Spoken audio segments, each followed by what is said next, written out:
Agam menyerahkan putri kecil kepada Putri Bramasta dan mengucapkan selamat tinggal pada mereka. Dia segera mengangkat Priscilia dan pergi. Priscilia, apakah kamu tidak punya hal lain yang lebih baik untuk dilakukan? Sialan kau, Agam, turunkan aku. Priscilia menendangnya, memukulnya dan memarahinya dengan marah. Apa yang ingin kamu lakukan, brengsek?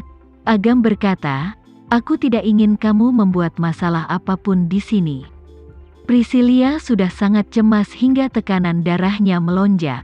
Sekarang dia digendong oleh Agam di pundaknya, dia benar-benar bisa merasakan darahnya mendidih. Dia sangat marah sehingga dia menggigit punggung Agam. Namun, otot orang ini terlalu keras. Bukan saja dia tidak bisa menggigitnya, giginya juga sakit karena digigit. Dia meninju punggung Agam berulang kali. Dia berteriak sambil meninju, seseorang menculikku. Tolong, tolong. Priscilia adalah orang yang pemarah, jadi cukup gila jika dia marah. Agam bahkan tidak bisa lagi menggendongnya dengan baik. Dia akhirnya menamparkan pantat Priscilia. Priscilia, diamlah. Sialan kamu, Agam, kamu memukulku lagi. Tunggu saja, aku akan ingat untuk membalas dendam atas apa yang terjadi hari ini. Saat ini, Priscilia sudah tidak bisa lagi menahan amarahnya. Namun, sebelum dia menyadarinya, dia dipukul lagi. Agam sama sekali tidak tahu bagaimana bersikap lembut terhadap wanita. Dia memukulnya dengan sangat keras. Priscilia mulai menangis karena kesakitan. Kemarahan dalam dirinya langsung berubah menjadi keluhan yang tak ada habisnya. Dia menggigit bibirnya dan menangis tanpa suara. Dia merasa telah kehilangan harga dirinya. Bagaimanapun, dia adalah seorang selebriti. Ada begitu banyak orang di bandara, dan mata semua orang tertuju padanya. Bagaimana dia bisa tampil di depan umum sejak saat itu? Teman-teman, lihat. Bukankah itu bintang film terkenal, Clarissa? Ya, itu dia. Bagaimana dia bisa digendong oleh seorang pria? Bukankah itu Kapten Agam dari wilayah militer kota Jakarta? Ya, itu benar-benar Kapten Agam. Aku baru melihatnya di TV beberapa hari yang lalu. Tidak heran dia bisa melakukan apapun yang dia inginkan di industri hiburan. Ternyata dia didukung oleh orang yang berpengaruh. Jika aku jadi dia, aku juga bisa melakukan apapun yang aku mau. Segala macam komentar dilontarkan kepada mereka. Hal yang dicemaskan Priscilia akhirnya terjadi. Dia merasa sangat dianiaya sehingga dia mencubit Agam dengan keras. Ini semua salahnya. Jika dia tidak bisa bertahan di industri hiburan sejak saat itu, dia akan memastikan pria itu membayarnya. Agam tiba-tiba berhenti dan berbalik. Matanya yang tajam menatap orang-orang yang lewat yang sedang bergosip, dan berkata, kalian benar. Dia adalah bintang film terkenal, Clarissa. Dan aku Agam dari daerah militer kota Jakarta. Dia adalah calon istriku, dan akulah orang yang mendukungnya.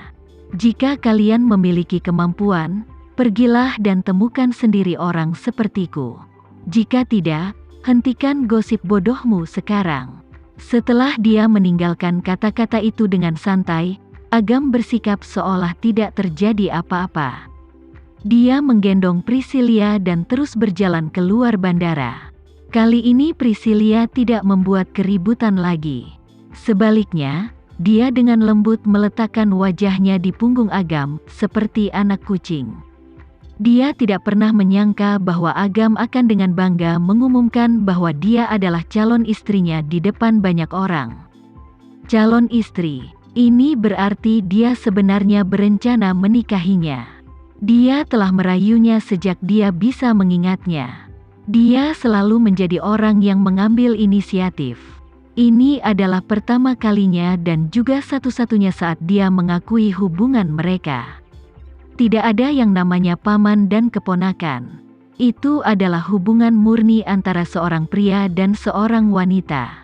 Kebahagiaan sederhana itu datang begitu tiba-tiba, membuat Priscilia lengah, tapi dia tidak terlalu terkejut di saat yang sama.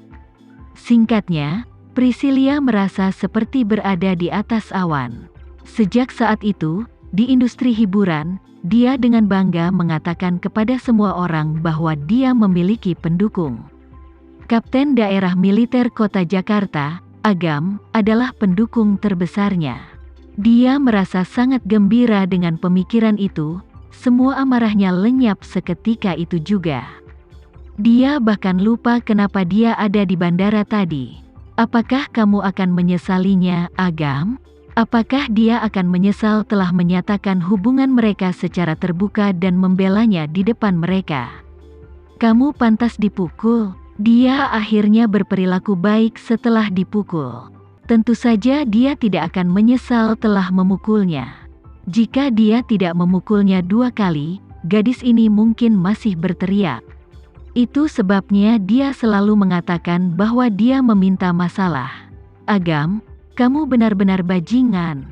Kehangatan dan perasaan menyentuh dari sebelumnya langsung menghilang begitu Agam mengatakannya. Agam membalas, Priscilia, aku memperingatkanmu. Jangan jadi gila lagi. Pria aneh. Dasar bodoh. Priscilia mencubitnya dengan keras lagi untuk meredakan amarahnya. Putri Bramasta memperhatikan Priscilia dan Agam pergi sebelum dia sempat memalingkan muka.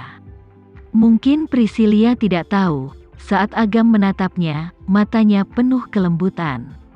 Dahulu kala, ada seseorang yang sering menggunakan tatapan seperti itu untuk memandangnya dan tersenyum padanya sebelumnya. Dia akan memanggilnya dengan penuh kasih sayang istrinya. Tapi, itu tidak akan terjadi lagi di masa depan.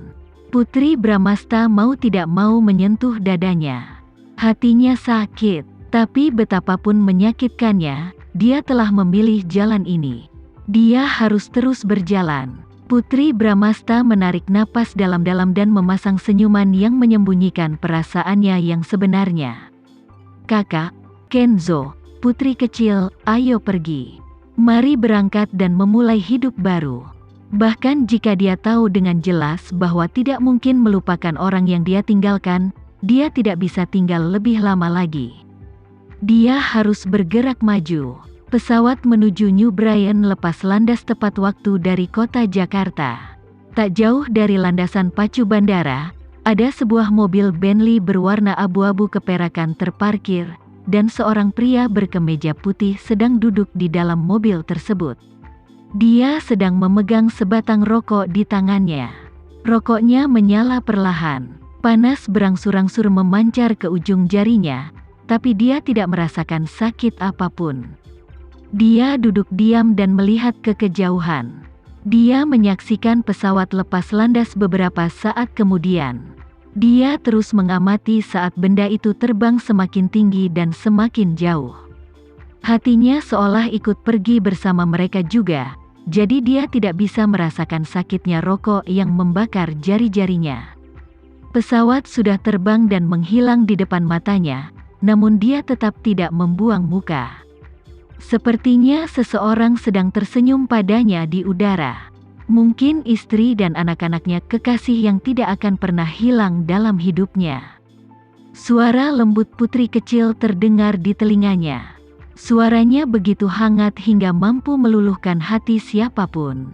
Sebelum meninggalkan rumah pagi ini, dia menggandeng tangan putri kecil dan memberitahunya, ibu ingin pergi tinggal di Amerika bersama saudara laki-laki dan perempuanmu. Kamu akan mengikutinya, oke? Ayah, apakah kamu tidak ingin pergi? Putri kecil mengedipkan matanya yang besar dan berair dan menatapnya penuh harap. Dia dapat melihat bahwa putri kecil berharap dia bisa pergi ke Amerika bersama mereka. Ayah masih ada pekerjaan yang harus diselesaikan, jadi ayah tidak akan pergi bersamamu hari ini. Kalau ayah sudah selesai bekerja, ayah akan pergi mencarimu. Jadi, kamu bisa mengikuti ibumu dulu, dan jangan membuatnya sedih. Oke, itulah yang dikatakan Randy kepada gadis kecil itu. Putri kecil mengangguk dengan bijaksana dan berkata, Ayah, aku akan patuh dan menemani ibu, kakakku, dan adik Momo. Aku tidak akan membuat ibu sedih. Kami akan menunggumu, anak yang baik. Saat itu, ia menggendong erat bayinya dan beberapa kali mencium wajah merah mudanya. Putri kecil juga membalas ciuman ayahnya dan meninggalkan bekas luka di wajahnya. Bibirnya lembut dan hangat saat dia menciumnya. Setengah hari telah berlalu, dan dia masih bisa merasakan kehangatan gadis kecil di wajahnya. Randy menyentuh pipinya. Disitulah putri kecil menciumnya pagi ini. Alasan mengapa dia sangat mencintai putri kecil adalah karena Putri Bramasta melahirkan anak yang sempurna untuknya meskipun banyak kesulitan.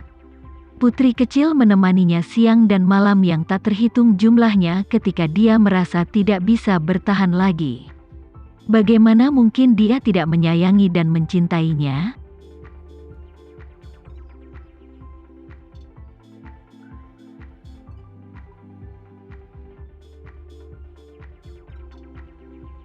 Sekian dulu ya video kali ini, kita lanjutkan lagi videonya di lain waktu. Oh iya, bagaimana menurut kalian? Semoga bisa sedikit menghibur kalian semua. Untuk teman-teman yang baru nonton, jangan lupa subscribe ya, hehehe.